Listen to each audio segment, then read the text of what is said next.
जिन लोगों का math week है, वीक कौन से लोगों का बात कर रहा हूं मैं, जिनके 10 माइनस नंबर है। जिनके बच्चा 10 माइनस नंबर है यानी 10 से नीचे नंबर है, उन लोगों को क्या करना है, वो सबसे पहले चैप्टर को सेलेक्ट कर लो कि इन चैप्टर को हमें करना है। जैसे अगर मैं बच्चे संडे की बात करता हूं, इस संडे की बात करता हूं, तो इस संडे में आप लोगों के 2 चैप्टर का रिवीजन होगा। पहला चैप्टर जो होगा वो सीआई होगा, जहां से एक क्वेश्चन बनना तय है, और दूसरा जो चैप्टर होगा वो टाइम एंड वर्क होगा। टाइम एंड वर्क होगा जहां से 1 से 2 क्वेश्चन बनना तय है, 1 से 2 क्वेश्चन बनना तय है। और 26 की शाम को जो होगा वो टाइम एंड डिस्टेंस होगा, टाइम एंड डिस्टेंस होगा जहां से 1 से 2 बनना क्वेश्चन तय है। टाइम एंड डिस्टेंस 1 से 2 क्वेश्चन बनना तय है। यानी मैं कुल मिला के ये बात कहना चाह रहा हूं कि अब से पहले भी अगर आपने मैथ पे ध्यान नहीं दिया है तो कोई दिक्कत नहीं है, आप इन आगे के चैप्टर को मजबूत करते चलिए। जैसे ही आप लोगों को बीच में टाइम मिलता है, वो तो टाइम निकालना पड़ेगा, जब पूरी दुनिया सोएगी तो आप लोगों को जागना पड़ेगा, क्योंकि जागना तो पड़ेगा बच्चे। अगर सिलेक्शन लेना है तो जब सब सोएंगे तब हम लोग जागेंगे। उस टाइम में अपने पीछे के क्वेश्चन, पीछे के चैप्टर को निपटाना है, जो बैक के चैप्टर है उनको निपटाना है। सबसे पहले इन चैप्टर में जो ध्यान देने की जरूरत है वो एलसीएम एचसीएफ पे ध्यान देने की जरूरत है। बहुत छोटा सा टॉपिक है और एक क्वेश्चन यहां से हर हाल में आएगा, ऐसे क्वेश्चन पे ध्यान बनाने की जरूरत है। परसेंटेज पे बहुत अच्छे से कमांड करने की जरूरत है मेरे दोस्त। प्रॉफिट लॉस पे बहुत अच्छे से कमांड करने की जरूरत है, प्रॉफिट एंड लॉस पे। और इसके बाद जो है वो रेशो पे बहुत अच्छे से कमांड बनाने की जरूरत है।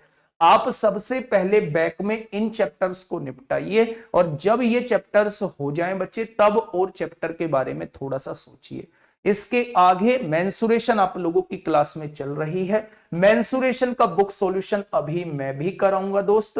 अद्भुत तरीके से इस मेंसुरेशन को कराने की कोशिश करेंगे। यानी जो अब चैप्टर आप लोगों के चलने वाले हैं कम से कम उन पे ध्यान बच्चे ज्यादा से ज्यादा दीजिए। दीपक सर अभी मेंसुरेशन करा रहे हैं सुबह के शिफ्ट में, कम से कम जिस टॉपिक को वो पढ़ाएं, मान लो उन्होंने रोहम्बस पढ़ाया, समांतर चतुर्भुज पढ़ाया, तो उस पर 10-10 12-12 क्वेश्चन अपनी तरफ से कीजिए। आगे के जितने भी दिन बचे हैं, जितने भी दिन आप लोगों का कोर्स चलेगा, 4 दिन 5 दिन 6 दिन, उनके साथ साथ उस टॉपिक को खत्म करते चलिए। मैं अभी डेली 26 तारीख से आप लोगों का बुक सॉल्यूशन तो लूंगा ही लूंगा, साथ में ये जो संडे को चैप्टर होने वाले हैं सीआई, जिसमें आपको अक्सर डर बना रहता है, उस चैप्टर के डर को काफी हद तक दूर करने की कोशिश करूंगा। ठीक है मेरे दोस्त, ये चैप्टर आगे के बिल्कुल आपको किसी भी कीमत पे नहीं छोड़ने हैं। ठीक है, बात समझ में आ गई? बहुत बढ़िया।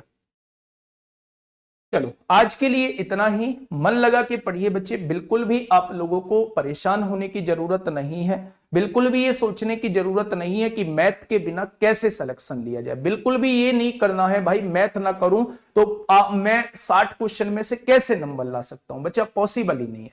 अगर आप 20 क्वेश्चन मैथ के अलग हटा रहे हैं तो पॉसिबल ही नहीं है। ठीक है, आप लोगों के साथ बने हुए हैं, जिस चीज की जरूरत हो आप लोग मुझे बताइए। अगर मेरा मेथड समझ में नहीं आ रहा है तो कोई इश्यू नहीं है मेरे दोस्त, आप लोगों को बैच में पढ़ाया गया है, दीपक भाटी सर ने पढ़ाया है, अंकित भाटी सर ने पढ़ाया है, उन दोनों की क्लास लीजिए। उन्होंने जो क्लास में क्वेश्चन कराए हैं बस केवल उन्हें कर लीजिए, वही सफिशिएंट है। अगर मेरे मेथड ये समझ में नहीं आ रहा है तो अपने मन को परेशान करने की जरूरत नहीं है। ऐसा नहीं है कि जो मैंने पढ़ा दिया वही पेपर में आएगा, उन दोनों टीचर्स ने वही सारी चीजें पढ़ाई हैं जो पेपर में पूछी जाएंगी। तो दोस्त अगर वहां से चीजें बहुत अच्छे से समझ में आ रही है तो दोस्त वहां से करिएगा। लेकिन कुल मिला के आपका और मेरा दोनों का मेन टारगेट है पेपर को पास करना। मुझे बिल्कुल भी ये नहीं है कि आपको मेरा मेथड समझ में नहीं आ रहा, बिल्कुल मत लीजिए। अगर आपको लगता है कि आपकी क्लास बेकार हो रही है, आपका टाइम वेस्ट हो रहा है, हमने 2 क्लास कर ली है, उनकी प्रैक्टिस भी कर ली है, तो मैं आप लोगों से रिक्वेस्ट करूंगा तो इस क्लास को बिल्कुल भी मत लीजिए बच्चा, बिल्कुल लेने की आवश्यकता नहीं। ठीक है, पर सिलेक्शन देना होगा दोस्त, आप लोगों को यह प्रॉमिस करना होगा किसी भी कीमत पे इस बार ही सिलेक्शन देंगे। और 22 दिन 21-22 दिन में दुनिया इधर से उधर हो सकती है, ये तो एसएससी जीडी का पेपर है। बस मैं इतना ही कहना चाहूंगा, रात को सोना भूल जाओ, दिन में आराम भूल जाओ, सुख चैन सब भूल जाओ बच्चे, एक साथ ही आराम से सोएंगे पेपर देने के बाद। ठीक है दोस्त, आज के लिए इतना ही। Okay, tata, bye bye.